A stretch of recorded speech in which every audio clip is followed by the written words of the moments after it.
Ei.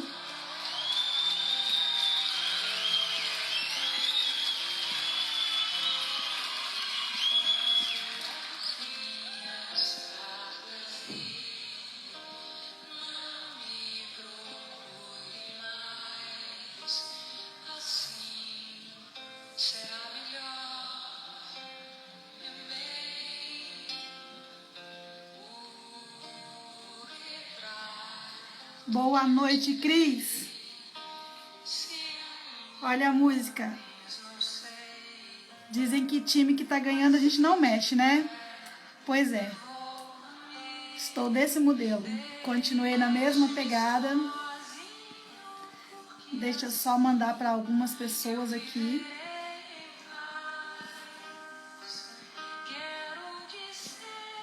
Convidar esse povo para vir.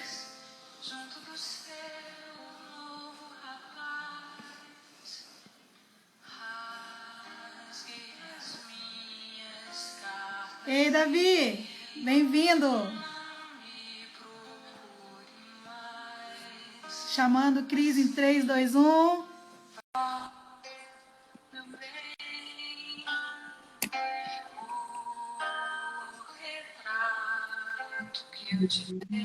Ei! Ei, maravilhosa essa música, maravilhosa. É? Roberto Carlos, que a Adriana Calcanhoto canta muito bem. Eu elegi ela como nossa trilha sonora. Tá certo. Porque eu gosto dessa, eu gosto da outra. Eu até fiz um comentário essa semana sobre aquela outra que eu coloquei na outra live, né? Porque o que acontece? Eu sou muito assim de vivenciar momentos em que uma música fica fixada nele, entende?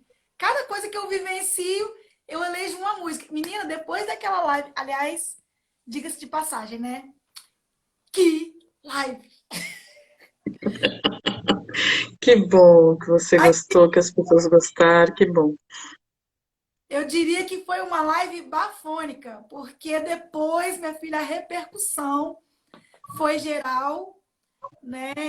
Assim, foram muitas fichas que caíram para várias pessoas. A princípio, eu até fiquei assim, um pouco constrangida, né? Porque eu falei, gente, será que todo mundo viu? Porque meus olhinhos faltaram um pouco da cambalhota. Ou foi só impressão minha? Porque as fichas foram caindo de uma tal forma. Eu fui indo em vários locais, eu fiz uma viagem no tempo enquanto te ouvia. E aí, assim, foi uma experiência muito, muito maravilhosa. E aí eu pensei, gente, será que foi só eu que experimentei isso? Aí depois vieram vários relatos, né, de algumas pessoas que ouviram, que assistiram depois a live e disseram, gente, o que foi aquilo? Olha, eu identifiquei isso, aquilo outro, aquilo outro. Meu Deus, eu não sabia que... Então, assim, para você ter ideia de que realmente foi uma live de utilidade pública, literalmente, porque, assim, despertou um monte de gente. E, assim, eu acho que a gente não tinha conseguido ainda ver as coisas daquela forma, né? Porque eu sempre falo assim, que a gente consegue se dar conta das coisas, mas é de forma... A gente racionaliza muito, né? Ah, não, eu sei, é isso, foi isso que aconteceu, e tal, lá, né? Só que quando a gente entra em contato com a emoção que tá ali naquele momento que foi vivenciado, é outra coisa. É outro leque, é outra experiência. E por aí afora vai. Então, assim, eu fico lisonjeada por ter experimentado aquele conteúdo da semana passada e sei que hoje a gente tá aqui de portas abertas, de acordo com o nome da música, que é Devolva-me. Hoje o negócio continua, né? Então, É, pois é. vamos lá. Seria interessante, eu acho, Luciene, a gente fazer um apanhado geral do que foi falado na live passada, até para as pessoas acompanharem e saberem o que está rolando, o que está acontecendo. Então, assim, mais uma vez, obrigada pelo convite. Participar de lives suas, assim, não é para todo mundo. Você que é uma feminista, que é uma coach, que é requisitada e que está fazendo esse trabalho extremamente importante, principalmente com mulheres, principalmente com as pessoas em geral, mas principalmente com mulheres, né? Tenho acompanhado as suas lives e tenho visto que esse trabalho é extremamente importante. Tenho feito também algumas lives, estou começando agora. Para quem não me conhece, eu sou Cristiane Palma, eu sou psicóloga, psicanalista, dei aula há 15 anos na faculdade e tenho o doutorado em letras pela UFES. E a gente está aqui justamente para falar a partir de dois contos de Clarice Lispector, que hoje já viraram três, porque na semana passada a gente só conseguiu falar de um, a gente conseguiu falar desse conto, e a partir desse conto, que é A Língua do P, a gente falou na live passada a respeito da violência sexual, da violência contra a mulher, principalmente do abuso, do assédio, e principalmente desse comportamento que as pessoas têm, que as pessoas apresentam, de paralisia, diante da primeira reação que elas têm diante do abuso, diante dessa violência, seja ela verbal, seja ela física, seja ela o que for. E aí aconteceu logo no dia seguinte aquele caso da ex do Ives, né, DJ Ives, que deu uma polêmica muito grande. Eu não recomendo assistir os vídeos porque realmente são muito chocantes, né, de uma agressão física, uma violência contra a mulher, e como de fato as pessoas que estavam ali, que poderiam ajudar, inclusive ela, que poderia sair da situação, paralisam. Uhum. Então, quem viu o vídeo, né, do DJ Ives agredindo a ex-mulher, viu, a ex-esposa, viu que as pessoas paralisam mesmo diante dessa violência. Como é real isso, como é muito, assim, é visível, é um negócio que realmente acontece, acontece com todo mundo. Tanto que depois foram se explicar lá, mas eu não consegui ter reação, eu não tive reação. E, de fato, a pessoa, quando sofre violência, ou quando presencia uma violência, ela fica sem reação. A primeira reação comportamental que a pessoa tem é não reagir, é não conseguir sair do lugar, é não conseguir fazer nada, não consegue gritar, não consegue empurrar, não consegue se esquivar, não consegue. É diferente de quando o seu cérebro está preparado para fazer você lutar ou fugir. É uma Uhum. reação diferente disso, de medo, de estresse, de nervosismo, de raiva, de ódio. É uma reação muito diferente, específica de quem está sendo vítima, de quem está diante da violência. Então, geralmente, a gente fica estarrecido, estarrecida diante da violência, seja com a gente, seja com o outro. Mas o sangue ferve, né? Quando você presencia, quando você vê, ou então assim, ou o sangue some, mas enfim, alguma reação física a gente tem. E hoje Tem. a gente vai falar de dois contos da Clarice Lispector que tem a ver com isso, que tem a ver com o feminino, e o feminino em psicanálise, que eu prometi para você, né, que eu ia tocar no assunto. Eu O acho que feminino eu vou conseguir tocar nesse assunto hoje, quem sabe, de uma maneira simples, didática, não de uma maneira, né, teórica e aprofundada, mas de uma maneira mais simples. Mas esse feminino, a Clarice Lispector, ela consegue, de fato, delinear, delimitar, trazer para a gente de uma maneira muito brilhante, muito, assim, muito clara. Então, tem dois contos. Miss Algrave é um conto que está na Via Cruz do Corpo, de 1974, da Clarice Lispector, e que traz uma jovem datilógrafa, Miss Algrave, Ruth Algrave, que era descendente de irlandeses, que era ruiva, que era muito bonita, bonita ao modo de Clarice, que é bonita como um uivo. Então, assim, um uivo de um lobo, de uma loba. Então, assim, Clarice é realmente fantástica nesse ponto. E essa moça, ela morava em Londres, e ela era datilógrafa perfeita, e ela gostava muito das coisas perfeitas, corretas, e como ela era filha de pastor protestante, ela achava que tudo era pecado, então comer carne era pecado, tomar vinho era pecado, tomar sol era pecado, tomar banho era pecado, tudo era pecado. Então, deixar a janela aberta era pecado, assistir televisão com mulher nua era pecado. Então, ela ficava naquela solidão dela, da Miss Algrave, ficava sozinha, sem ninguém, sem nenhum um gato, que nem a vizinha tinha um gato, sem televisão, porque ela não tinha dinheiro para comprar televisão, mesmo que ela não compraria, porque só tinha absurdos na televisão. Isso, gente, 74, então imagina. E ela achava tudo um absurdo, o parque um absurdo, tudo um absurdo. Até que um dia, chega sábado, o dia dela tomar banho, ela toma banho, vai dormir, e entra pela janela um extraterrestre. Um extraterrestre pequeno, branco, parecendo frio que nem uma lagartixa, com uma coroa cheia de serpentes vivas, um manto roxo, e vem de Saturno para transar com ela. E eles se comunicam em sânscrito. Então, assim, é uma coisa sensacional essa cena. E sensacional. E o Ixtlan, o ser de Saturno, transa com ela, e aí a Miss Algrave tem uma libertação, tem uma epifania, tem uma reviravolta muito grande no conto, que a Clarice conta que é como se um aleijado jogasse o seu cajado no ar. Então, essa libertação, essa reviravolta é muito importante, essa peripécia do conto é extremamente importante, porque de recatada, de pudica, de conservadora, crítica dos maus costumes, ela escrevia para o Times, ela escrevia protestando contra a rainha, ela passa numa reviravolta muito grande, pergunta para o extraterrestre quando é que ele vai voltar, ele fala que só vai voltar na próxima lua cheia, e ela que se vire. Ela que se virar.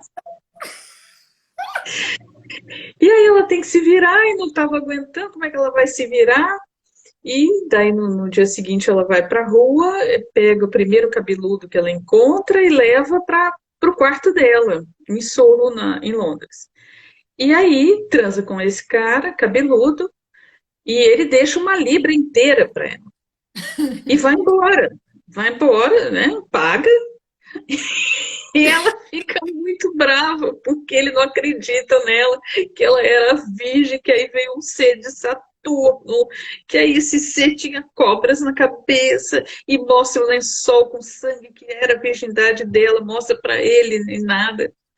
E aí ele não acreditou mesmo, enfim, depois disso, dá a reviravolta, que para mim, nesse caso, esse conto é um conto de fadas às avessas, porque ela tem uma libertação.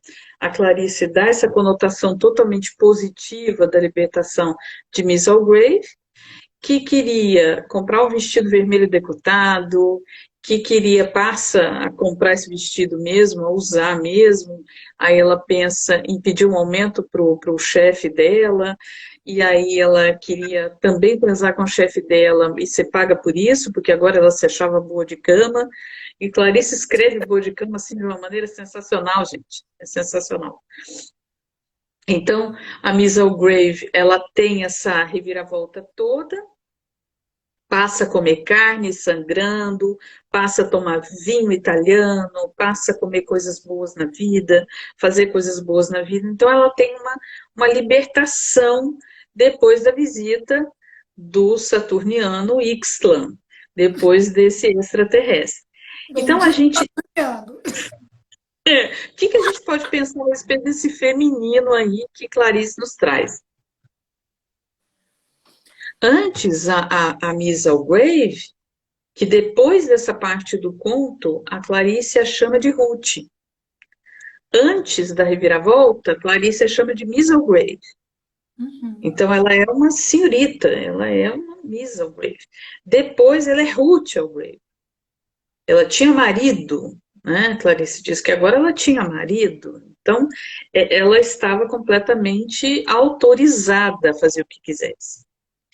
Então, antes ela está numa posição masculinizada, numa posição paralisada, uma posição recalcada, reprimida, totalmente embutida nela mesma, e muito carrancuda, e muito brava, e muito, né, totalmente presa. E depois da visita do Saturniano, ela está completamente livre. Então, ela passa a ser livre. Então, por isso que eu digo que é um conto de fadas às avessas, porque no conto de fadas machista do nosso patriarcado todo, tem uma moça virgem, recatada, esperando um casamento para ser livre do quê? Não é? Não é? Então, É, tem um final feliz que é o casamento, mas no conto da Miss Grave, o final feliz não é por causa do casamento. não. Não. O final feliz é porque ela consegue ser paga, ser profissional do sexo, muito bem paga. Então, assim, ao invés de prostituta, né, ela é santa.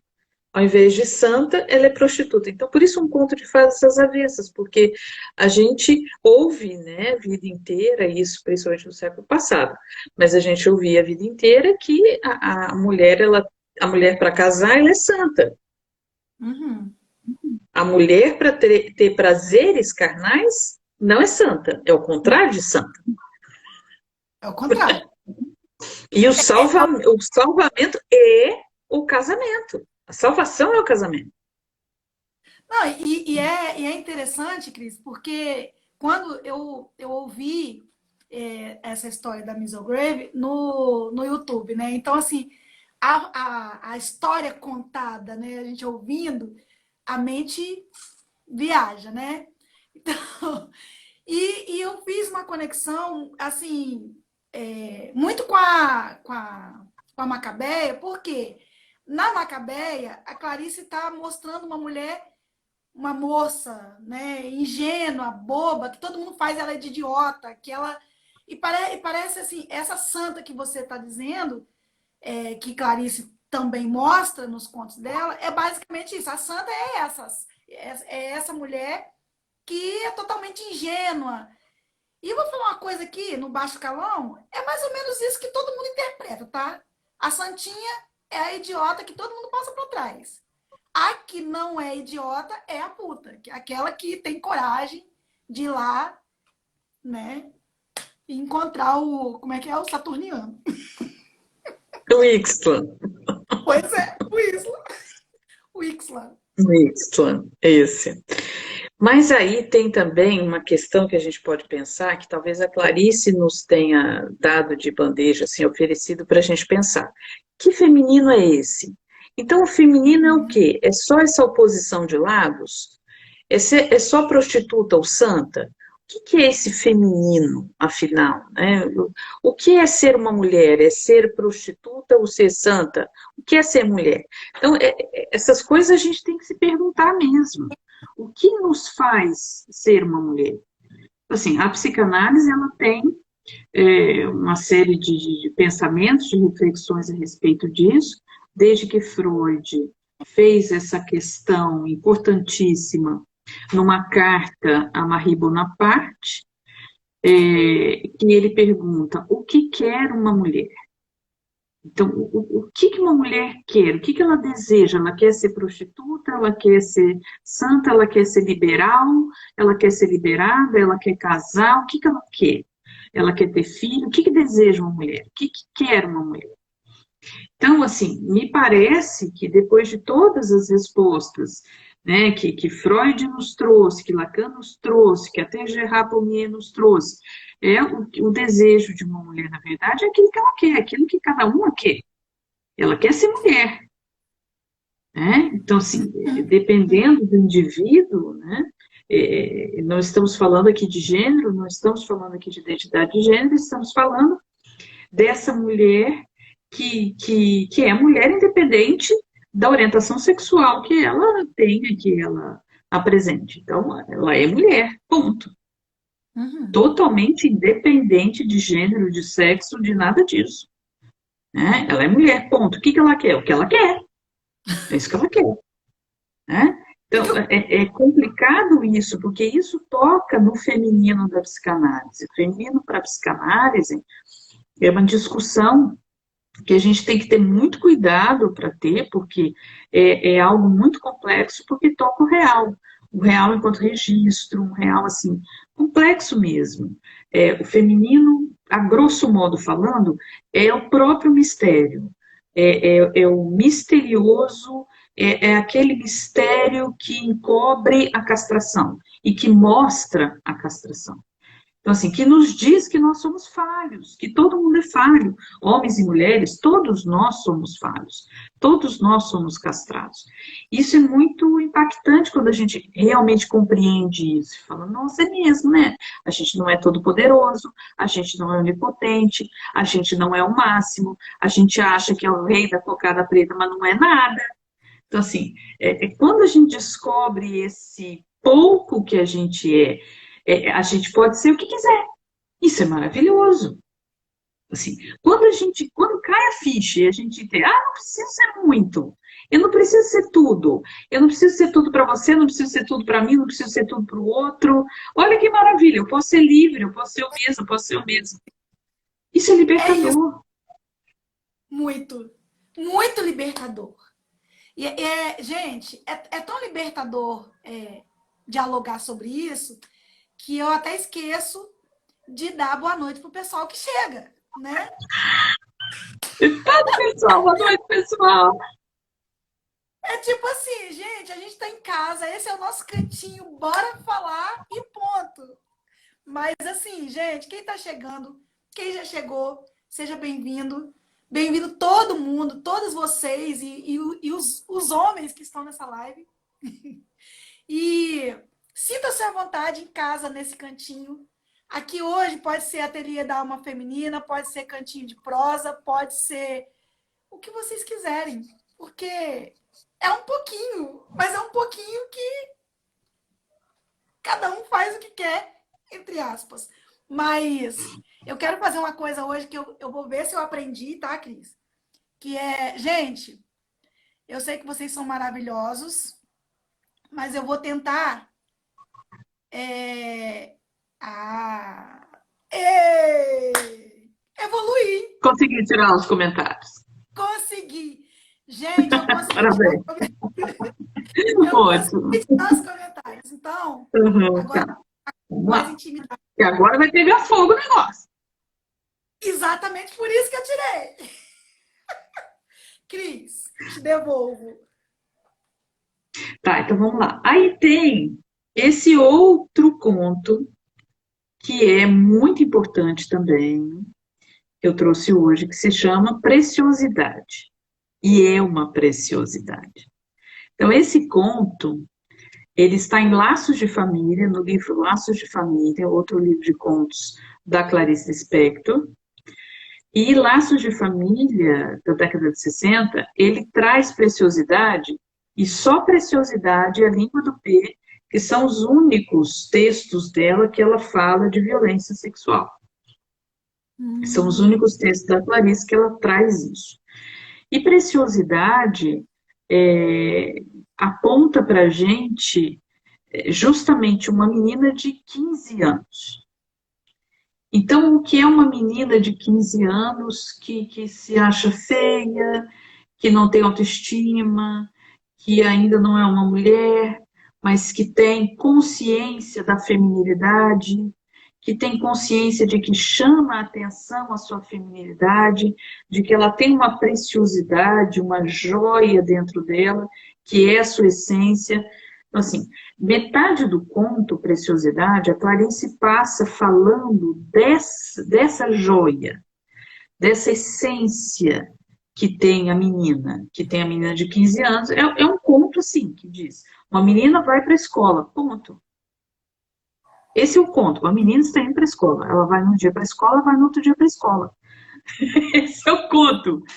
Porém, é de um brilhantismo, né, sem tamanho, Mas a Clarice vai preparando a gente na primeira parte do conto, em que a menina está no inverno, está indo para a escola sem tomar banho, sem tomar café da manhã, com os cadernos e os livros, passa por uma rua deserta, já está amanhecendo, pega o bonde, depois pega o ônibus e vai para a escola.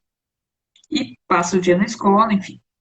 No dia seguinte, está mais escuro, então ainda tem uma estrela no céu. Olha a estrela aí, né? Olha a estrela. Tem uma estrela no céu. E ela vai passar por uma quadra só, que é uma rua que não tinha ninguém, até chegar na avenida que tinha movimento. E quando ela está vindo, dois rapazes estão subindo a rua. E ela reza para que eles não a olhem.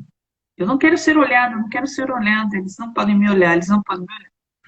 Mas aí ela é assediada, eles passam a mão nela. São 4 mãos difíceis. Assim, os cadernos são jogados, os livros são jogados na calçada e ela paralisa. E Clarice descreve a paralisia. Descreve a reação de susto, de paralisia, de não reação, de consciência da não reação. É melhor não reagir, é melhor não fazer nada. Então, isso se passa pela cabeça da menina de 15 anos durante o assédio. Ela ouve os sapatos, os 4 sapatos, indo embora correndo de medo, antes que ela gritasse e as portas se abrissem, né? Porque os vizinhos estavam todos dormindo, né? Então, devia ser umas 5 da manhã, ela não diz exatamente a hora, mas ela vai para a escola e só chega no terceiro horário, ou seja, ela ficou tão atônita durante tanto tempo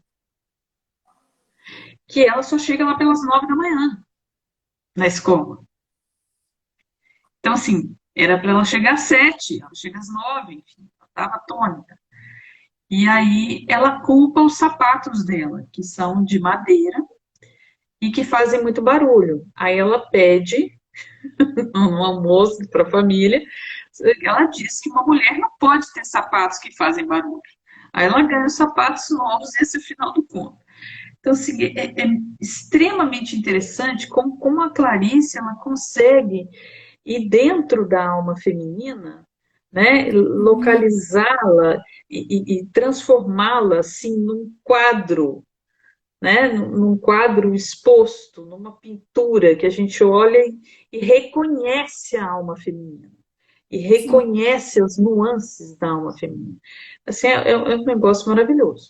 Então, lembrando do conto da língua do P, na língua do P, a gente tem a Cidinha, professora de inglês, que quer ir para Nova York para se aprimorar, que também, como Miss Algrave, era perfeccionista, e aí ela se faz de vagabunda, vai presa, e isso a salva de ser assassinada e violentada.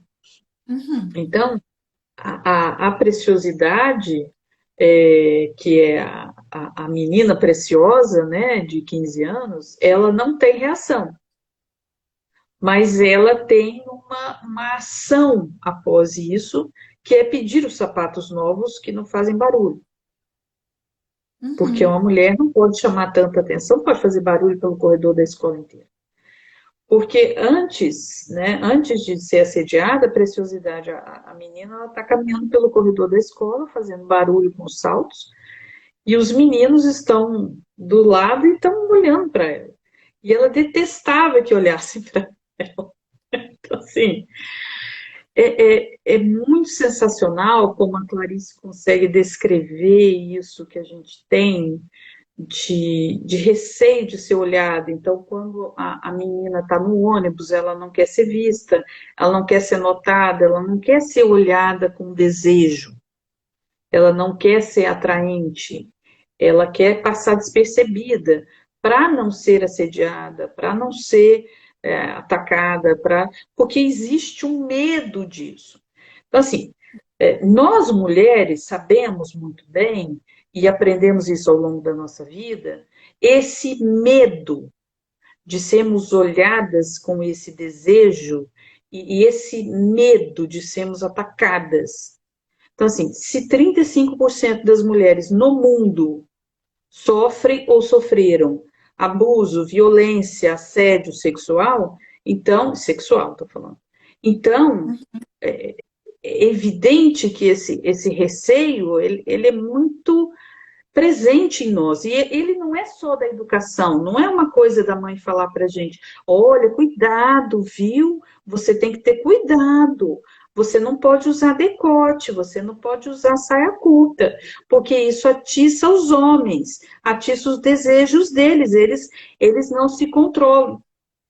Então, assim, essas coisas, né, que parecem absurdas para a gente, mas que muitas de nós aprendemos isso na nossa sociedade, na nossa cultura, na nossa educação, para o nosso inconsciente, isso é uma ameaça real.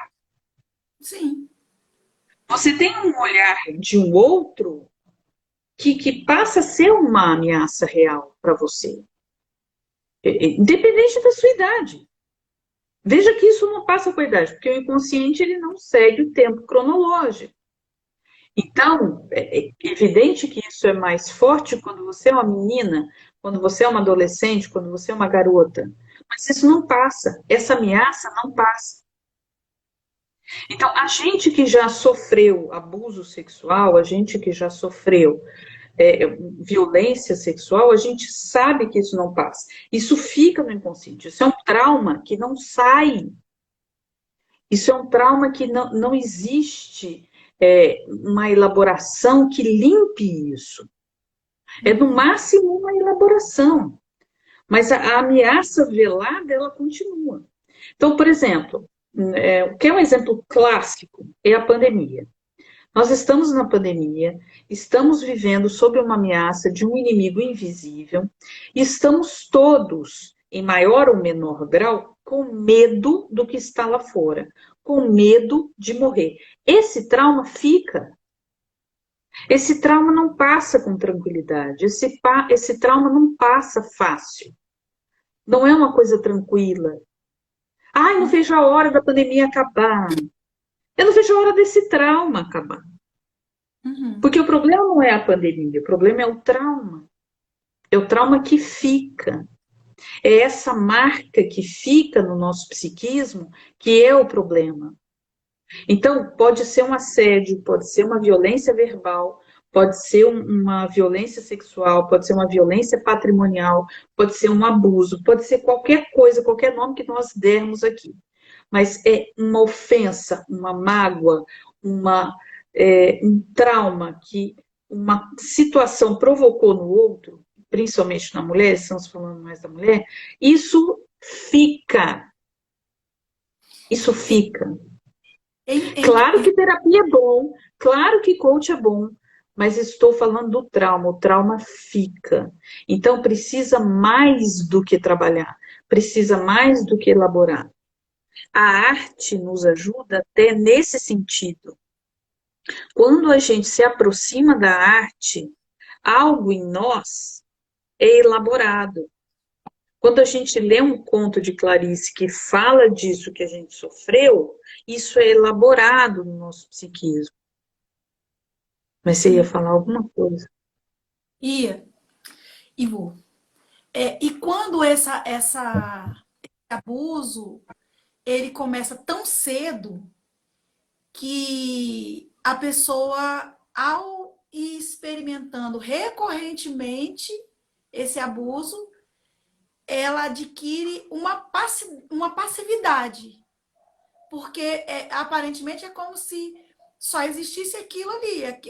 Todos que vierem, independente de quem for. Tão cedo quanto?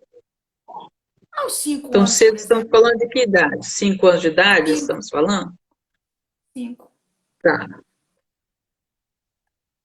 Bom, aos 5 anos de idade, talvez a criança não compreenda ainda, né, o que está se passando, mas ela sabe, não tem consciência, mas ela sabe que é algo que está sendo feito sem a vontade dela, porque ela está sendo usada como objeto para o outro. Uhum. Então, não é que a pessoa se acostuma, é traumático do mesmo jeito. Independentemente de ser uma vez 15 mil, é traumático do mesmo jeito. O inconsciente, ele não tem essa coisa que a nossa consciência tem, que a nossa consciência, ela conta de maneira racional. Ah, Uhum. falta uma hora para live. Ah, vai ter live semana que vem. Ah, foi no mês passado. Nossa, a pandemia tem quase 1 ano e meio. Assim, a nossa consciência racional, ela conta, ela sabe nos localizar no tempo. Agora, o inconsciente não. O que que é o problema do abuso, principalmente do abuso sexual? Com criança, com adolescente, com jovens, com meninas, com meninos. O grande problema é esse trauma que fica. É como se fosse uma ferida em carne viva que não tem atadura, não tem jeito de você colar. É como se fosse um jarro de cristal que se quebrasse todo, não tem como você colar isso, corrigir isso. É impossível corrigir isso. Mas é possível você amenizar. Você ameniza isso com literatura, com terapia, com análise, com coach, trabalhando, falando. Então, você ameniza a situação. Você não cura. Você não consegue tratar esse trauma. Infelizmente, não é só o corpo físico do ser humano que é frágil, que qualquer coisinha a gente morre. Não é só o corpo físico que é frágil. Esse nosso psiquismo tem sim uma defesa muito grande, tem uma defesa muito forte que nos mantém vivos, que faz a gente ficar e continuar vivos apesar de qualquer coisa, mas existe também uma fragilidade muito grande que nos submete ao trauma. Então, o trauma está ali, não tem simplesmente como eu ir lá e tirar, não é cirurgia possível fazer isso. Então, é algo extremamente complicado. Uma vez assediada, acabou. Não Uhum. tem volta. Não tem correção para isso. Não tem, não, vamos colocar panos quentes. Não tem panos quentes, não tem correção, não tem pomada, não tem cirurgia, não tem o que passe isso. Verdade. O trauma fica, você pode perguntar para qualquer pessoa que foi assediada, que foi violentada. A pessoa que foi estuprada, você pergunta para ela, filha, e aí, como é que foi? Vai chorar, vai sentir tudo de novo, vai reviver tudo de novo. Como se tivesse sido ontem, anteontem. Vai sofrer a mesma cena, vai ver, porque está lá. O inconsciente não segue o tempo cronológico. Então, as coisas que foram traumaticamente colocadas no nosso psiquismo estão ali. É claro que tem tratamento para isso, e é claro que tem que tratar. E se a idade da pessoa abusada é mais precoce, mais tratamento essa pessoa tem que ter o mais rápido possível, óbvio. Mas o estrago foi feito. Então, o que que a gente podia fazer, né? Eu acho que, além da sororidade, mas eu acho que a gente podia fazer também algo, né, para ser dito para essas pessoas que isso não é ruim, que isso é trágico, que isso é trauma sem volta, que então nós devemos cuidar das nossas crianças, nós devemos cuidar das pessoas que estão crescendo, devemos cuidar das pessoas com muita, muita atenção, com muita palavra de atenção, de cuidado, olha, de avisos, vocês precisam estar avisados e avisadas, cuidado com isso, cuidado com aquilo outro. E respeitar a reação da pessoa que é vítima de assédio, de abuso, de violência. A reação da pessoa é de paralisia. A gente tem que parar com essa coisa de ficar acusando a vítima ou de ter sido sedutora, sedutor, ou de ter sido, né? É, que isso? Está aliciando o abusador agora? Está aliciando o agressor? Não está, né? Assim, um decote não alicia ninguém. Um corte profundo na saia não dá vontade de ninguém. Não é isso, não Não. é roupa. Não é. Não é a posição, não é o lugar que estava, não é a hora que saiu, não é a companhia que deixou de estar. Então, assim, isso precisa ser muito claro, isso precisa ficar claro para as pessoas. Se a gente passa uma meia hora assistindo é, notícias no jornal, a gente passa mal, porque a violência no mundo ela está exacerbada, ela está extrapolando. O ódio está extrapolando. Uhum. Então, nós temos que fazer alguma coisa, mudar alguma coisa para isso, principalmente pessoas que estão perto de nós, crianças que estão perto de nós, avisá-las, deixá-las assim bem informadas, deixar bem claro, olha, o corpo é seu, só você que pode mexer no seu corpo, não deixe ninguém mexer no seu corpo, não deixe ninguém mexer com você. Isso é extremamente importante de ser feito. Porque depois do trauma, depois do leite derramado, vai querer enxugar? Vai querer voltar ele para a leiteira? Não tem como. Trauma é trauma, gente. Não tem como voltar isso, né? E é bem interessante assim, a gente tocar nesse ponto, porque uma coisa que me chamou muita atenção quando eu comecei a trabalhar com mulheres é que esse trabalho começou a ser desenvolvido dentro de igreja. Então, muitas mulheres viviam, por exemplo, situações de abuso, não só físico, porque tem, assim, sinto muito dizer isso, mas isso é fato, mas tem abusadores com a Bíblia na mão, que dizem para algumas mulheres que o corpo dela não é dela e que ela deve para ele obediência. Então, é uma parte. E eu ouvi isso de algumas mulheres e, assim, aquilo me impactou profundamente porque olhar para aquelas mulheres que estavam com a sua libido comprometida, caso não... A gente falou de uma mulher que se liberta no conto, né? Miss Algrave, que passa a ser Ruth Algrave. Mas a gente vê, se você... Na verdade, você tem a sua experiência, né, no set terapêutico, enquanto que eu tive a experiência de escuta leiga, aleatória, aquela coisa de é uma conversa, é um encontro de mulheres, é um piquenique, é uma reunião, é uma visita, sabe, é uma conversa, é um desabafo. E eu lembro-me que quando surgiu, por exemplo, o primeiro trabalho, né, com mulheres, que foi o Elas, a gente conta a história que a gente ouvia. Né? Nós éramos em 4 amigas que coordenávamos esses encontros e nós ouvimos muitas histórias de mulheres que viviam em situações de abuso, onde o abusador não era alguém externo, era alguém dentro de casa. Mulheres que eram esposas até mesmo de homens que eram considerados líderes, né, figuras públicas, que eram abusadores.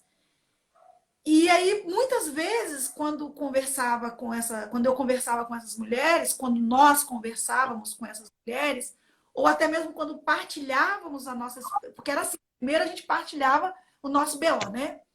Então, aquela partilha que eu fiz a semana passada, quando eu partilhava, por exemplo, em algum evento, alguma palestra, sobre o que tinha acontecido comigo, no final da palestra, um monte vinha e, nossa, a sua história é muito parecida com a minha, eu também vivi isso e tal, e era aquele desabafo. Eu sempre falei assim que nesses encontros eu acabava levando prejuízo porque o coffee break ficava bem distante. Alguém tinha que ter pena de mim e me salvar lá no cantinho. Porque juntava aquele bolinho de mulheres querendo saber como é que eu tinha lidado, porque para mim, durante muito tempo, foi aquilo que eu comentei a semana passada. Uma dúvida. Porque não foi só essa situação, mas muitas outras. De repente, quando a gente vai experimentando uma coisa, e aí fica aquela dúvida, será que eu sou culpada? Né? Porque, será que sou eu que... aquilo que você falou, né? Ah, mas eu olhava para minha roupa, eu olhava, né?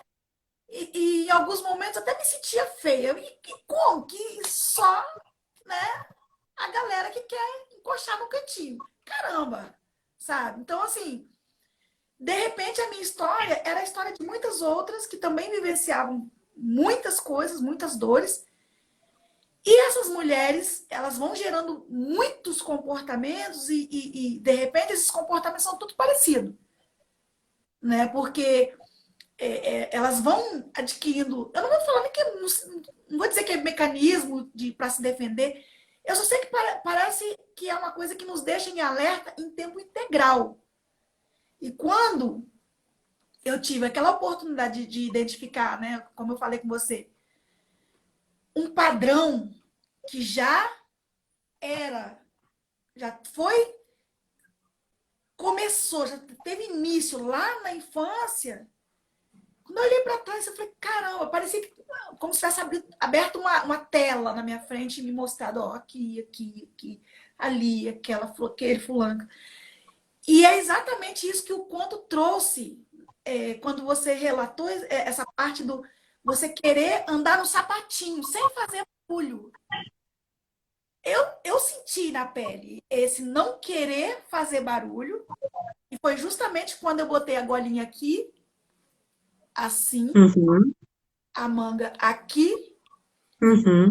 saia 4 dedos abaixo do joelho e eu vesti sapato fechado, porque eu não queria ser vista. Porque para mim, aquilo era ser a pessoa de respeito, a mulher respeitável, a santa. E muitas outras mulheres vivenciam essa mesma sensação de se diminuir, que aí a pessoa passa por uma experiência que a reduz, mas depois ela própria se diminui para não chamar atenção. Aí ela fica feia, ela fica prática, ó, fica feia, fica prática, desaparece. Porque senão ela vai O chamar. mais comum, Lu, é ela engordar. É o Também. mais comum. Então, a principal defesa que acontece depois que a mulher, desde criança ou desde adolescente, começa a ser abusada, começa a ser vista, começa a ser desrespeitada, é engordar. Num desejo inconsciente de não ser desejável. Então, assim, infelizmente, só quem é mulher, só quem é do sexo feminino sabe o que é isso. Não estamos negando que pessoas do sexo masculino não possam passar, porque muitos passam, pelo abuso, pelo assédio e pela violência sexual. A gente sabe que isso acontece, é muito. Então, assim, o que nós temos que avisar as pessoas é que existe uma proporção muito maior, com relação ao sexo feminino, enquanto abuso, violência sexual e assédio, porque é mulher, ponto. Isso é sexismo.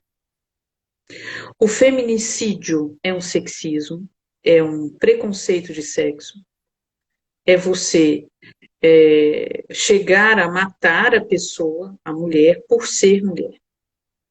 Então, veja, isso tem uma base, tem uma raiz no patriarcado e no machismo estrutural. Ponto. Isso é que tem que ser discutido. O machismo estrutural é que tem que ser discutido. O machismo presente, entranhado na nossa cultura, principalmente na brasileira, vamos falar da cultura brasileira, ele precisa ser discutido, ele precisa ser falado. Nós temos vários tipos de feminismo, do feminismo mais radical ao mais leve. Mas o feminismo não dá conta de discutir o machismo, por mais que se queira. Então, a gente precisa convidar homens, mulheres, pessoas, crianças, todas as pessoas com todas as orientações sexuais possíveis e imagináveis para a discussão, para que as pessoas saibam o que é e o que não é violência. O que é violência? É você fazer com a outra pessoa aquilo que ela não quer. Isso é violência. A sociedade faz isso muito bem com a gente. A sociedade faz com a gente aquilo que a gente não quer. Mas um casamento pode fazer com uma pessoa aquilo que ela não quer. Uma relação pode fazer aquilo que ela não quer. Então, por exemplo, a pessoa está namorando e está numa relação abusiva, mas só percebe depois que termina. A pessoa está num casamento de 20, 30 anos, estava numa relação abusiva e só percebe depois que se divorcia. Por que só percebe depois? Então, a gente falou da paralisia, né, que é a primeira reação que acontece quando você sofre um abuso, um assédio, uma violência sexual ou física. É a primeira reação. Você paralisa, você não entende, você congela. Outra reação é essa, de pasmaceira, porque você só vai ver depois. Essa cegueira toda, essa cegueira psicológica é para sobreviver à violência. Caramba. Entende? Então, assim, você não pode também acusar. Ah, mas não viu, não? Ficou 20 anos casado com ele? Né? É a Não maioria. deu conta de ver. Não é assim, não. Não, não é. Não é. Existe uma defesa, existe uma cegueira, existe uma pasmaceira. Detalhe, o assediador, o abusador, vou usar agressor, que é mais fácil. O agressor, ele sabe o que está fazendo. E ele consegue persuadir a vítima abusada e falar para ela que a culpa é dela. Consegue reverter o jogo. E você pode ficar presa nisso anos a fio, décadas. E isso, de fato, não é culpa da sociedade, do patriarcado, do machismo, da pessoa que é ruim, que é uma peste. Isso é culpa do ser humano que é ser humano. Isso é do ser humano. Veja, violência sempre existiu, sempre vai existir. Isso é um fato, sempre existiu. Acontece que nós precisamos ficar mais informadas, mais conscientes, mais unidas, mais amigas, mais assim, digamos, antenadas com o que acontece numa relação abusiva, para percebê-la e poder sair. Uhum. Porque, veja, além do trauma, nós temos um trauma continuado. Sim. Então você está lá com a ferida em carne viva e fica futucando e batendo. Desse modelo. E como é que trata, então? Como é que sara? Como é que cura? Como é que vem? Como é que... Né? É complicado. Então, veja, nós temos aí complicadores em questão. O que fazer? Você pode fazer muita coisa. Você pode ouvir as pessoas, você pode avisar as pessoas, você pode diminuir o preconceito das pessoas. Diminua o preconceito de pessoas que estejam à sua volta com relação principalmente à terapia. Esse é um exemplo fantástico de como você pode ajudar. Sim. Porque o mundo está cheio de gente para falar besteira. Mas tem poucas pessoas falando aquilo que tem que ser dito. Mas está lotado de gente falando porcaria. Assim, tudo bem falar porcaria. Se quer falar porcaria, faz. Você fala o que você quiser. Mas o problema é assim, vai ajudar alguém? Isso que você está falando está ajudando alguém? Isso de você falar, ai, não vai médico de doido, não. Jesus é o melhor psicólogo, hein? Precisa não. Ah, sua terapia está muito cara, vou pagar isso não. Deus o livre, você está piorando. Então, você ajudar não atrapalha. A primeira coisa que eu faço, você já foi no psiquiatra? Você foi no psicólogo? Não é a primeira coisa que eu Você falei? tá medicalizada, querida? Tá medicada? Então tá bom. Que medicada ela é ótima. Então, assim, não é? Ué, não Agora, é? tá cheio de gente para atrapalhar, para falar.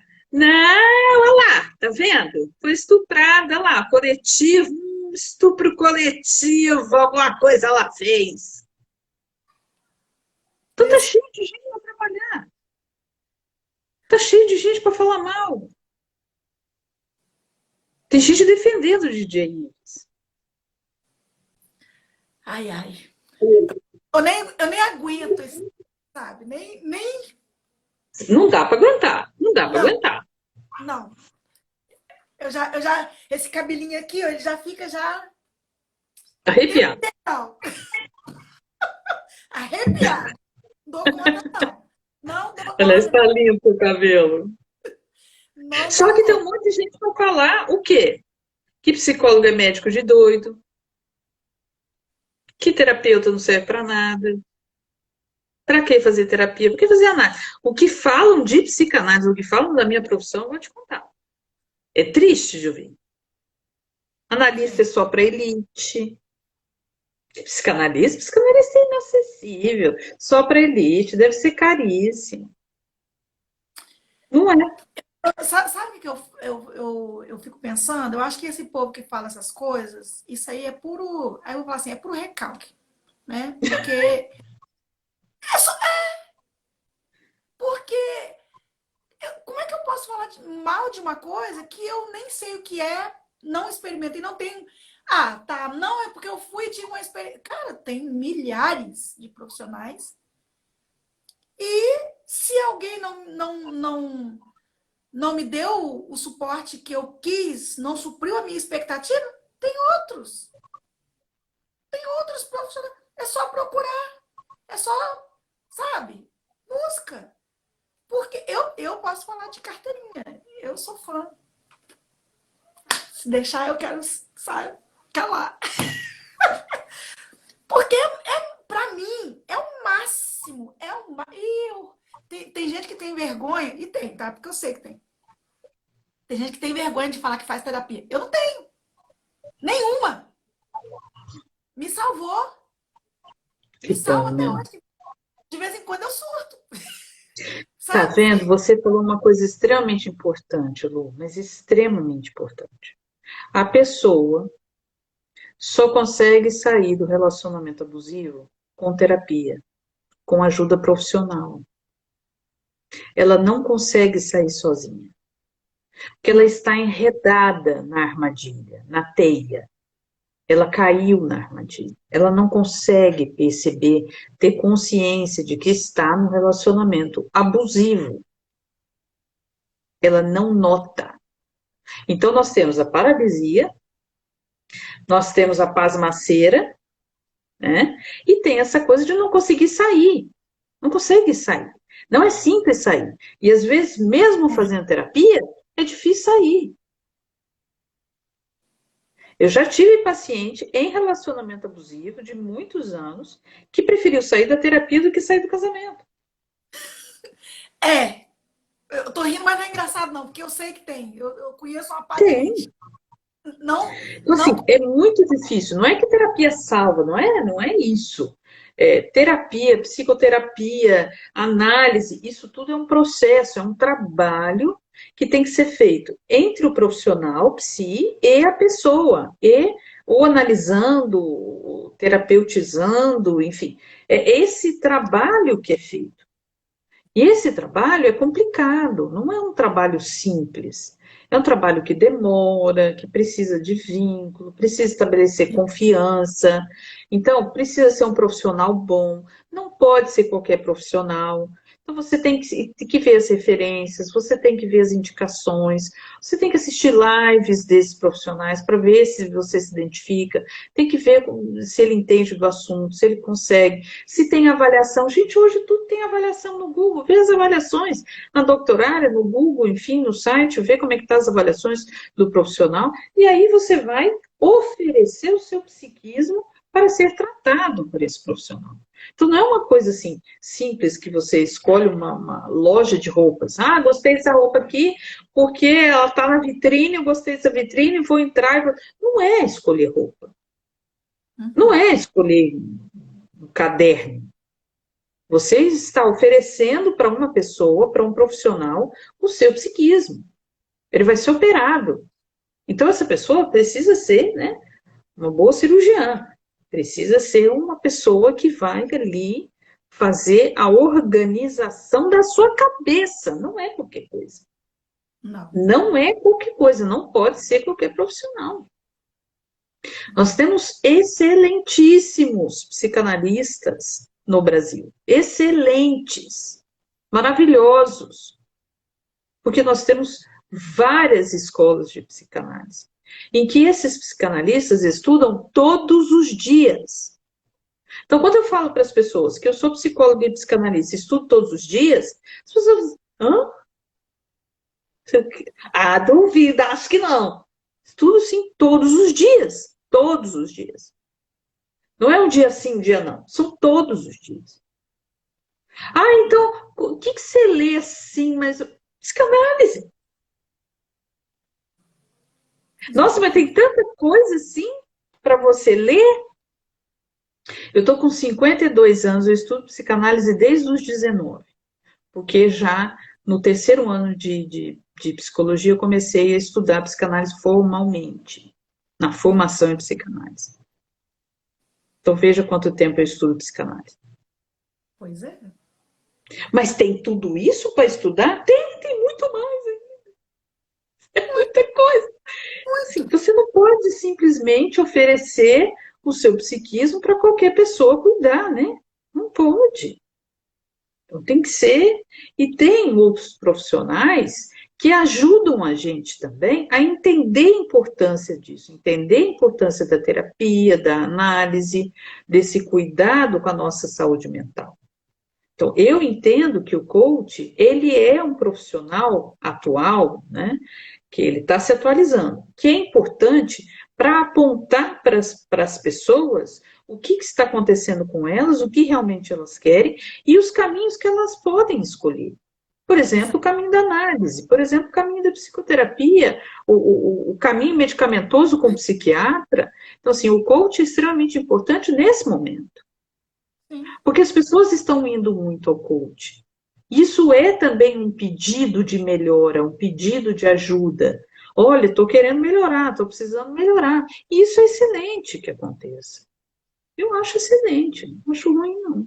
Eu falo assim que eu costumo dizer da seguinte forma, que todos os profissionais deveriam ser, assim, na verdade, um bolo só, né?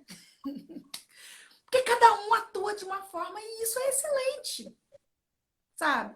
Independente de alguns que não contribuem, que acabam fazendo algumas coisas que não acabam não sendo assertivas e aí até dá margem, né, de outras pessoas, por que não procure? Porque eu vejo que da mesma forma que há uma crítica de um lado, há também crítica do outro lado. E muitas pessoas que não procuram ajuda nem na psicoterapia e nem também do coaching, acabam tendo esse julgamento de alguma experiência que vivenciaram e acabam nomeando todo mundo na mesma prateleira, né? Colocando todo mundo na mesma. E não é. Eu tenho experiência, por exemplo, com profissionais maravilhosos e que me foram assim maravilhosos em todos os momentos em que eu precisei e ainda preciso. Então, assim, eu vejo que há essa necessidade eu vou falar de maturidade entre todos, tanto quem atua como profissional, quanto quem precisa procurar o profissional.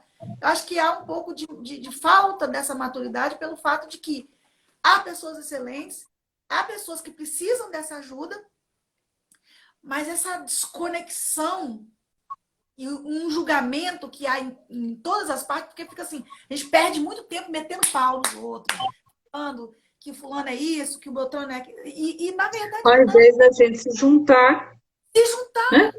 Conversar, juntar forças e atuar juntos. Exatamente. E isso, Uhum.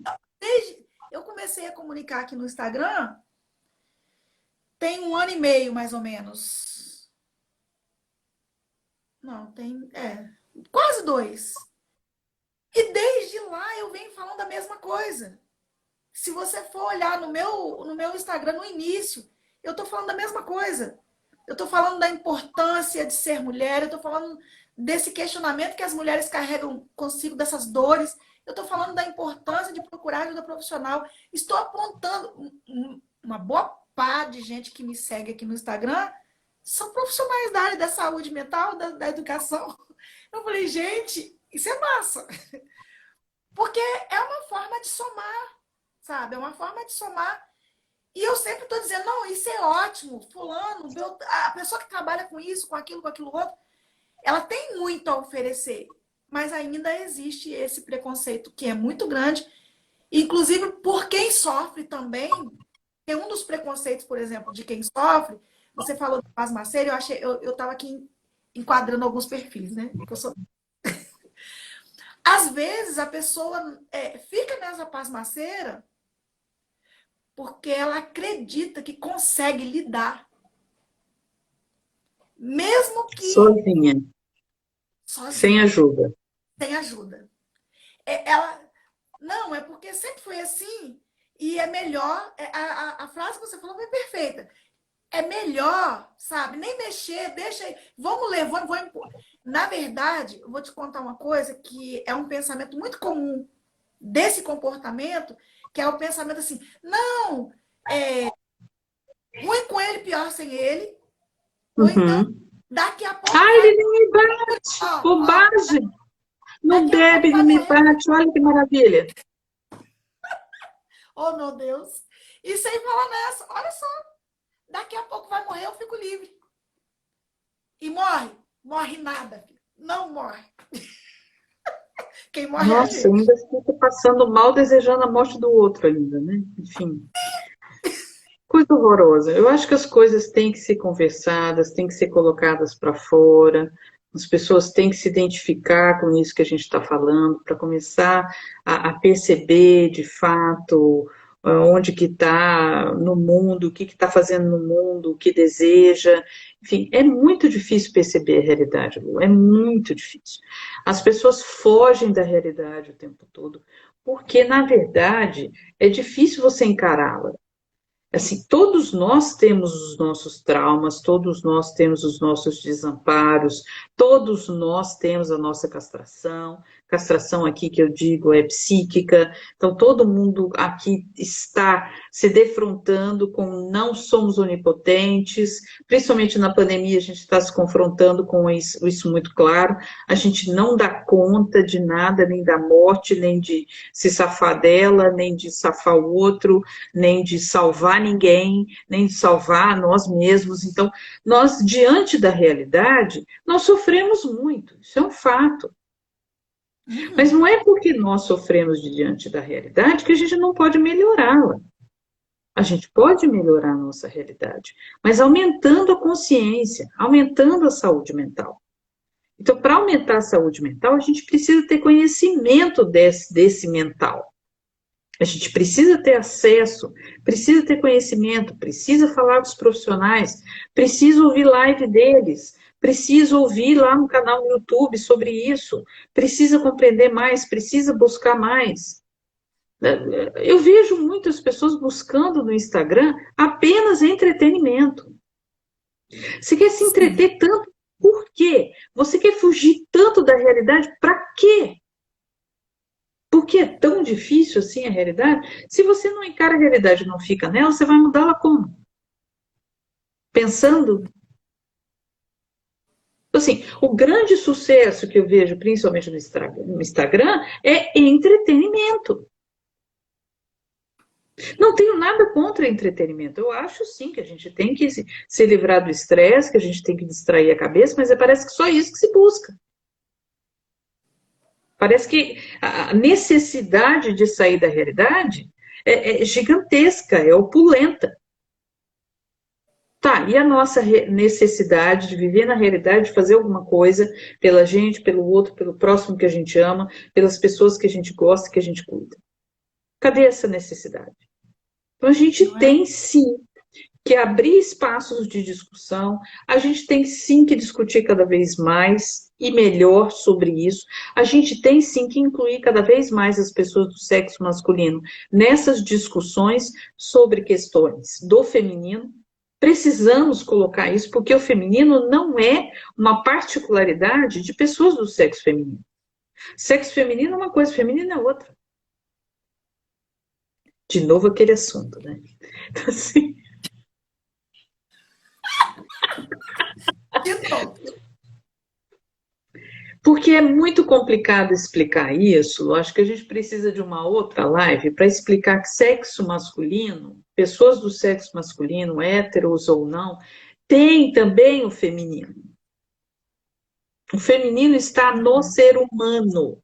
Tanto o feminino quanto o masculino estão no ser humano.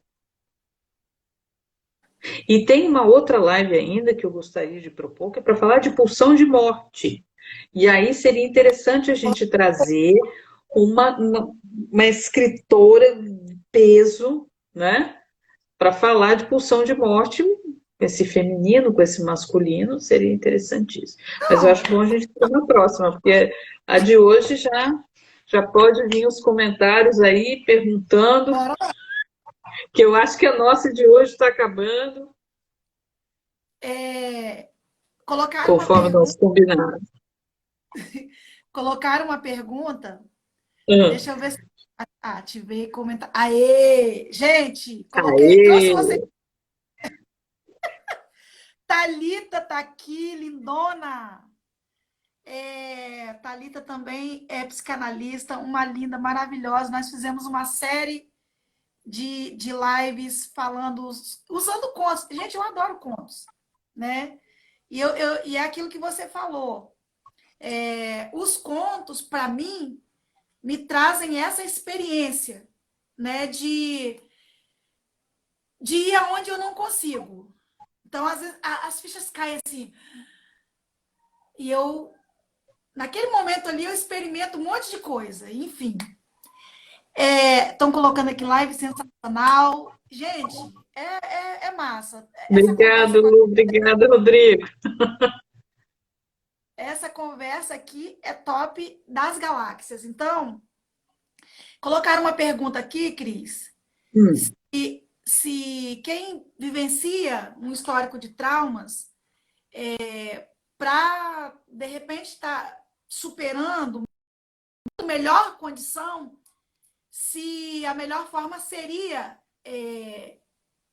a medicalização.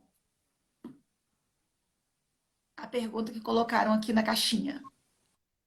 Eu consegui ler, gente. Lu, eu acho que você deve pensar como eu, assim, a medicação, né, ela não é a mesma coisa que medicalização. Assim, Tá. medicalização é você entrar na moda do medicamento, como a gente esteve nos anos 90 com a moda do Prozac, que é a fluoxetina, que foi chamada pílula da alegria, que foi muito usada para depressão. E ela é realmente um antidepressivo excelente, ainda é. Mas provoca algumas reações em algumas pessoas. Nós temos drogas, né, medicamentos muito mais recentes, com muito mais tecnologia, com muito mais aprimoramento e muito menos reações desses medicamentos. Então, uma coisa é medicalização, que é essa onda de sair medicando criança com dislexia, criança com toque, criança com TDAH, criança com isso, com aquilo, sair medicando por aí, medicando. Ah, tá depressivo, A pessoa tá, às vezes, com síndrome do pânico, tem fobia, tem ansiedade, tem... isso é depressão, toma remedinho de depressão. Assim, isso é medicalização, isso é um movimento da sociedade que começou dos anos 1990 para cá, que de fato, com o aumento desse número de transtornos psíquicos, o número de psicopatologias do DSM-4 que passou para o DSM-5, então um aumento, né, que hoje a gente tem 800 páginas de transtornos no Manual de Doenças e Estatística, que é o DSM-5, que a gente usa aqui no Brasil. E esse manual de doenças, ele aumentou na época, né, há mais ou menos 2 séculos, tinha o quê? Umas 20 palavras. Hoje tem 800 páginas. Então, nós temos muitas nomenclaturas para tudo, e medicação para tudo, absolutamente qualquer coisa. Ah, tô com dor de cabeça, toma não sei o quê. Tem uma paciente que ela toma um medicamento de noite para não ter dor de cabeça de manhã. Então, assim, Aqui, isso é um movimento de medicalização. Agora, medicação, eu sou completamente a favor. A medicação ela tem que ser acompanhada com um profissional específico, especializado.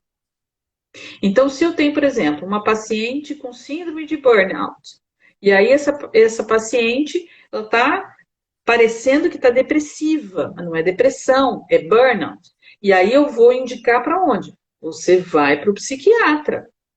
Você vai lá no psiquiatra, faz uma consulta com ele, faz outra consulta, outra e outra. Vamos tentar uma medicação, vamos tentar uma outra e outra e outra.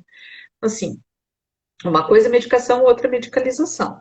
Eu sou totalmente a favor de medicação. Agora, não adianta medicação para trauma. Trauma é psíquico. Não existe uma medicação que cure, que trate o trauma psíquico. Ficou no inconsciente? Ficou. Tem que ser elaborado isso. A pessoa tem que ressignificar o sentido daquilo, tem que elaborar aquilo, ela tem que se perdoar daquilo, ela tem que fazer um trabalho dentro da psicoterapia ou dentro da análise, ou seja, com o psicólogo ou com o psicanalista, para tratar o trauma. Trauma de qualquer procedência, de qualquer tamanho, de qualquer intensidade, é tratado por profissionais da psicologia e da psicanálise. O remédio ajuda? Ajuda nas consequências do trauma. Então, eu uso a medicação para as consequências do trauma, porque nas consequências do trauma, eu fiquei com alguns comportamentos, fiquei com algumas reações, com alguns sintomas que eu não consigo corrigir. Eu fiquei com insônia, eu fiquei com fobia, eu fiquei com enxaqueca, eu fiquei com dor de cabeça, de cotovelo, sei lá o quê. Eu preciso tratar. E aí sim a medicação ela vai entrar. Não sei se eu consegui responder. não, respondeu até para mim, né? Ah, Porque eu falei de forma generalizada, porque na verdade eu penso como você. Eu penso dessa forma. Porque eu vi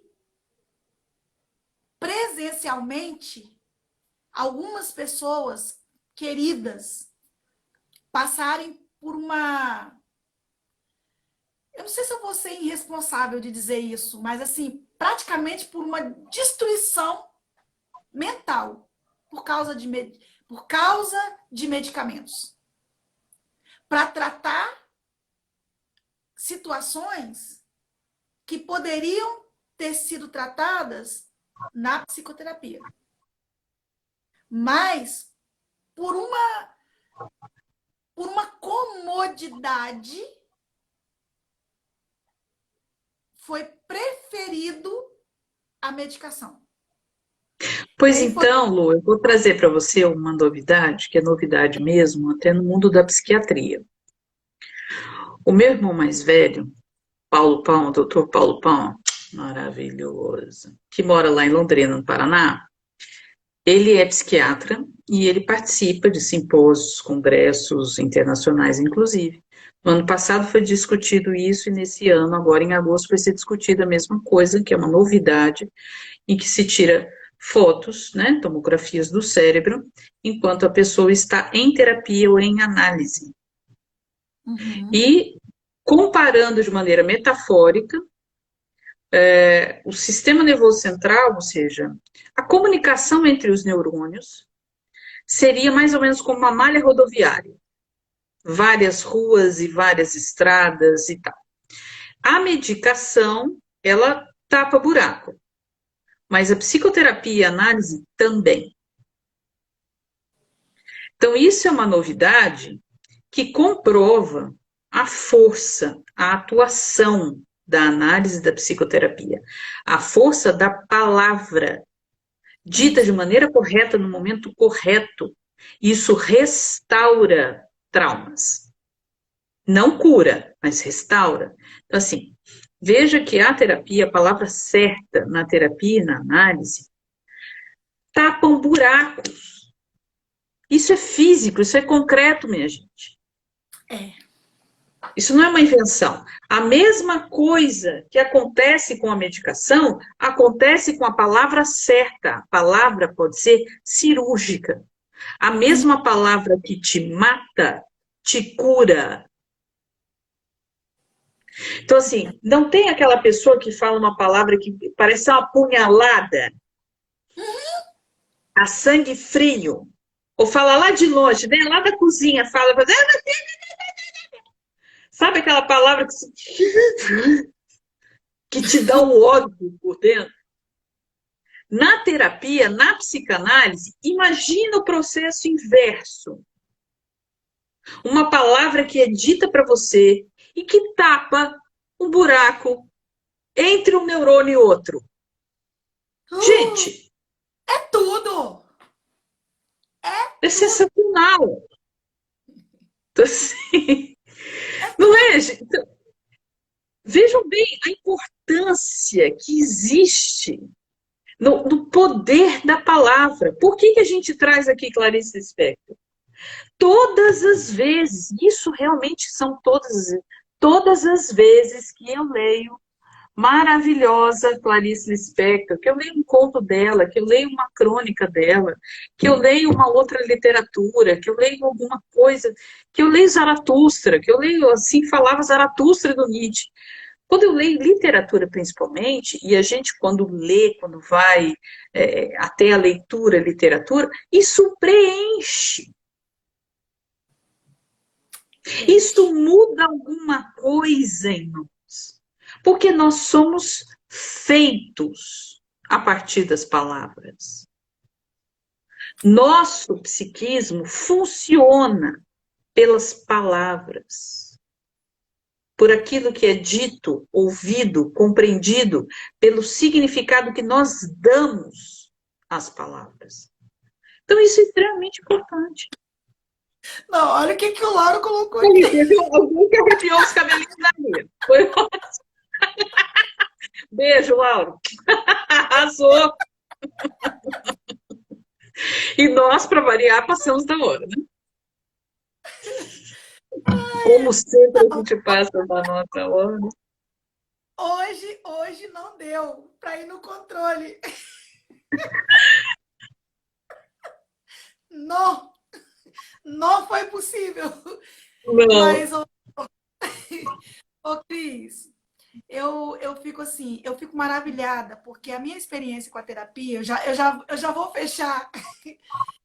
A minha experiência com a terapia, eu posso até, de vez em quando, ser interpretada como rançosa nesse aspecto, porque eu sempre falo que a palavra cura e que esse processo terapêutico, né, o processo de análise, todo esse movimento do qual a gente está falando aqui, realmente ajuda. E quando eu, porque são duas palavras que é muito mal interpretada por muita gente. Quando eu penso, Luciene, né, agora Souza com 2E, penso em empoderamento, eu não estou pensando em momento algum de uma coisa de fora para dentro. Eu penso de dentro para fora. Eu penso num empoderamento onde eu me organizo e me estabeleço sobre os meus pés, ou seja, sobre a minha capacidade. Que seja um pouquinho, mas eu consigo ali me colocar, me estruturar no meu lugar.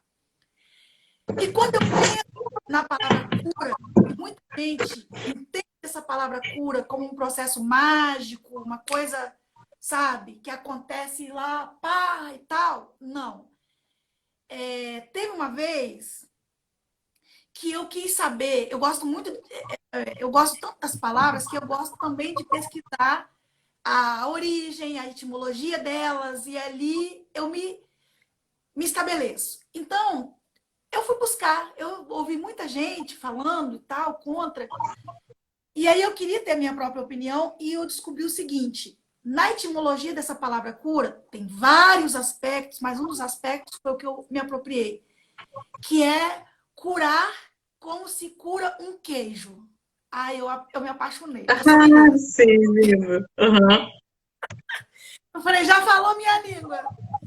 Então, curar como se cura um queijo está falando de um processo de atenção continuada, onde eu vou tratar aquela situação ali até que ela ganhe consistência e estrutura. Aí isso me aliviou a alma. Porque é disso que a gente está falando. Terapia, para mim, é isso. Porque em muitos momentos, quando eu falei assim que eu também surto, em muitos momentos a gente chega desmontada. É verdade. Eu não tenho... Aqui, nesse ponto eu sou sem vergonha. Sabe? A gente chega desmontada. E quando a gente chega desmontada, a gente sai dali montada. Por quê? Porque você teve uma atenção que tratou o que você levou e você conseguiu se estruturar de novo e ganhou consistência. E a tendência, de acordo com o tempo, se a gente olhar para o lado do queijo, é cada tempo que ele vai sendo curado, ele vai ficando o quê? Mais firme, mais duro.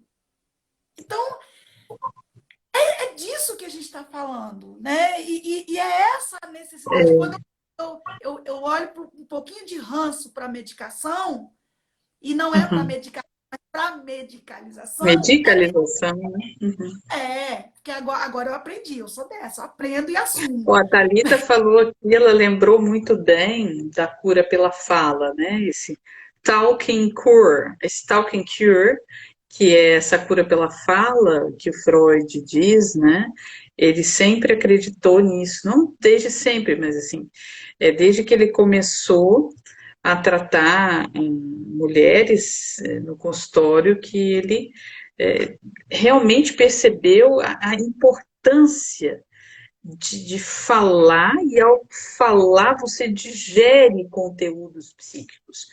Então é Sim, extremamente importante isso, e é muito bom lembrar que o abusador, o agressor, ele não deixa você falar. exato. Então, assim, isso aqui tem que ficar muito claro, isso aqui tem que ser espalhado para o mundo inteiro, porque está aí uma pegada, né? O abusador, ele cala você. Ele não deixa você falar. Porque se você fala, se você está falando, está se ouvindo, se você está digerindo processos mentais.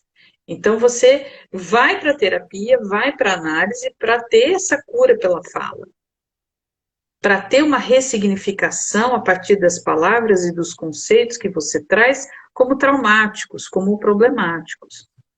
E o agressor, não é que ele saiba disso, mas o agressor tem no comportamento dele o calar você, calar a vítima. Não é? Primeira coisa, quando se tem um relato de um estupro, é que ele tapa a boca. Uhum, Ele tapa a boca da vítima. O agressor tapa a boca da vítima. Isso é geral. Assim, é claro que existe, né, também a reação de paralisia, etc., de pasmaceira, de ficar atônito, atônita, mas existe, principalmente numa relação abusiva, em uma relação tóxica, em que o agressor está oprimindo a vítima, ele cala a vítima. Ele não deixa ela falar. Quando ela fala é porque ela é burra, porque ela não sabe o que está falando, porque ela não sabe o que diz, porque não sabe o que está dizendo, porque não é para falar, porque está irritando ele, porque está não sei o quê. Então, é muito importante que as pessoas saibam disso. ela está errada, que Ela está errada. a culpa é dela, a culpa é dela. Ela que é culpada, que deveria ter feito isso ou aquilo outro, que ela não sabe fazer nada, que Exatamente. é uma burra. Eu já vi essas palavras. Então, assim, eu espero que todo mundo tenha aí se divertido bastante, como nós duas. Até Clarice, é sempre pedir bom. aqui a Ah, volta. E, Thalita, vai voltar, porque ah, a gente já, tá já fez um bom, combinado ao vivo. volto. Aqui, na presença de todos, já fizemos um combinadinho aqui, que vamos voltar, né? Porque o negócio é babado, gente. Eu falei que era babado, eu falei. É, Eu a disse, gente tem que falar de pulsão de morte. Não tem como, não, gente. não tem como. Não tem como. Então, Lauro, Thalita, Liliane. Gente, ó, é só gente maravilhosa aqui, top, top. Lu, eu queria falar também que, se as pessoas quiserem, o meu e-book, Explicando o Inconsciente, ele explica de maneira fácil o funcionamento do psiquismo, explica o que é terapia, o que é psicanálise, está lá na Amazon, está lá na Hotmart, é um e-book, né, explicando o inconsciente. A escadinha em espiral representa o processo de análise, que o inconsciente sempre repete, repete, repete, mas a gente evolui. Assim, quem quiser conhecer o livro, está lá disponível. Tá bom? Que aliás, não é só ele, né? Eu já sei. Fala do resto. Você já sabe do curso? Eu já vi, Bom, você fala. já foi lá. Tem um curso online meu também explicando o inconsciente na Hotmart e tem a minha tese, que é a Via Cruz do Desejo Feminino, que está também à venda lá na Amazon. Então, quem quiser saber mais a fundo sobre Clarice Lispector e psicanálise, está ali a minha tese e está o livrinho, o e-book explicando o inconsciente. E, aliás, Tá tudo isso bom? tá ó, um luxo. Um luxo. Te Obrigada. digo, Ah, gente, eu falei, quando eu crescer, quando eu crescer. Obrigada, Lu. Realmente a live hoje foi muito legal. Muito legal. foi. Muito importante. Muito obrigada. Muito legal. Me senti devolvida. Ai, olha, Muito bom. Eu senão queria eu agradecer também a presença de muita gente aqui, né? Luciane Cane, Rodrigão, Mari Bachu. Obrigada, gente. Tem mais gente aqui que eu vi a Cacau, todo mundo. Nossa, maravilhoso. pode. Nós não vamos finalizar hoje em silêncio. Poxa, Não, vai ter música. vai. Eu sou dessa, gente. E quando o negócio é assim,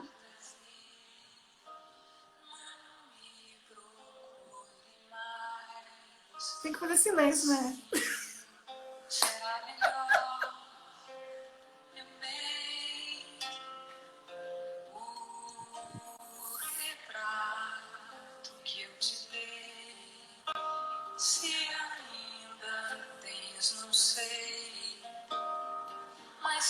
Ai, se puder, devolva-me.